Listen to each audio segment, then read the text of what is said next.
Okay, as the lighting has been built now, we are going to save our level. Click on Save All to save all the levels. I will create a new folder for the levels.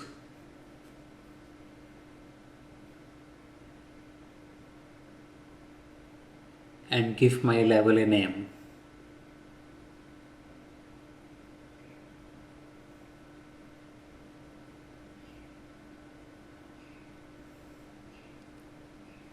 Now it's going to save all the assets. Oh, I saved these outside the mentioned folder. Let's move it to the right folder.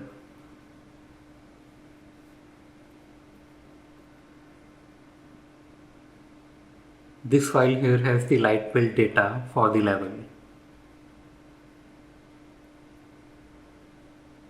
Let's see how much size it's taking. This is the hard disk space it's consuming right now. And this here is the memory size it's consuming.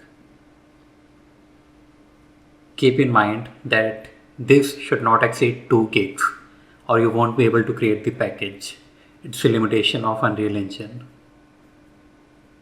Okay, that's it for now. In the next class, we will learn about a plugin called GPU Light Mask, which will enable us to use our GPU for the light builds.